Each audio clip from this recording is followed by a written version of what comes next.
আসসালামু আলাইকুম, সবাইকে শুভেচ্ছা।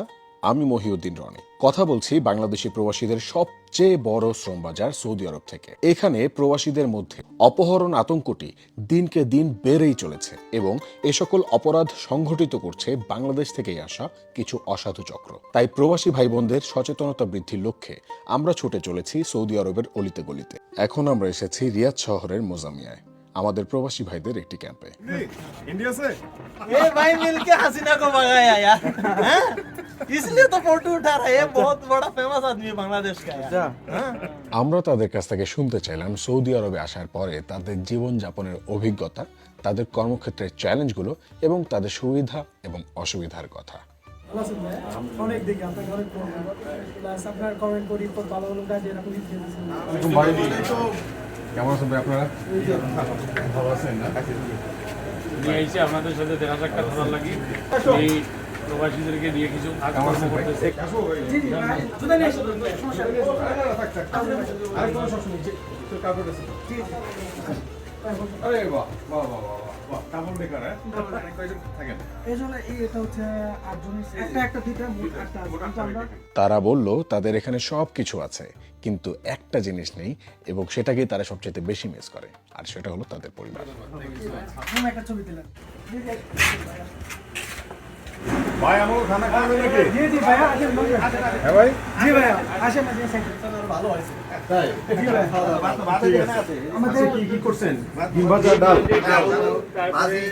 লাউ ভাজি, লাউজি। हाँ लाओ बाजी শোন শোন, ঠিক বল, ঠিক বল। রেস্ট না, রেস্ট না।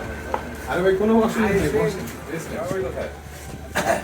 জামালপুরে? আরে জামালপুরে পড়া 80 টাকা তোলা। কুমিল্লায়? আপনার ভাই কই ভাই? টাঙ্গাইলে? বাহ, ভালো, ঠিক আছে, রেস্ট না। বাকি কই আপনাকে? আপনাদের পরিবার পরিজন সবাই অপেক্ষা করতেছে আপনাদের জন্য। তারা সবসময় হয়তো আপনাদের দিকে তাকায় থাকে যে আপনারা কি অবস্থায় থাকবেন, কতটা ভালো থাকবেন।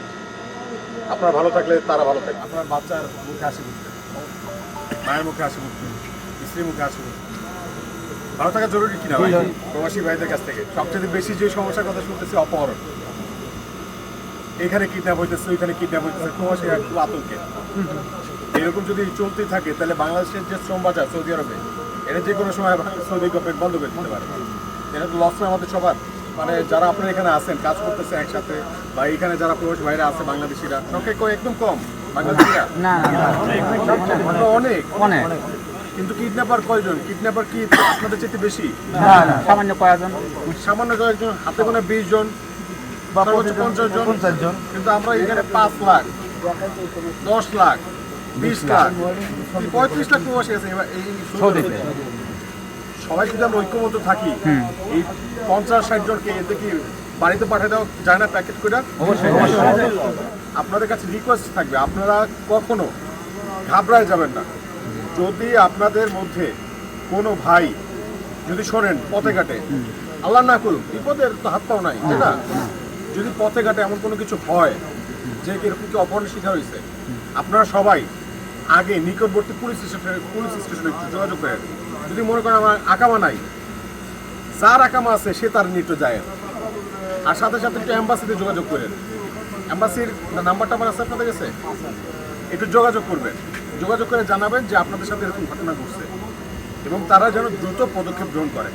যদি একজনকে ধরা যায়, একজনের লিঙ্ক ধরে আর 10টা কিডন্যাপারকে ধরা যাবে, কিন্তু তার জন্য দরকার সেটা হচ্ছে আমাদের সম্মিলিত শক্তি, ঐক্যবদ্ধ হওয়া। কিন্তু আপনারা যদি ভয় পায়া পুলিশ স্টেশনে গেলেন না, কমপ্লেন করলেন না, আজকে আপনি কিডন্যাপারটা ছেড়ে দিলেন, কালকে কিন্তু আপনি তো মানে ভুক্তভোগী হয়েছেনই, ক্ষতিগ্রস্ত হয়েছেনই, আরেকজন ক্ষতিগ্রস্ত হবে। আপনারা কি চান সবাই ক্ষতিগ্রস্ত হোক? এই সমস্যার সমাধান চান? তার মানে আপনাদেরকে এইটুকুই আমরা বলার জন্য আসছি যে ভাই ঐক্যের বিকল্প আর কোনো কিচ্ছু নাই।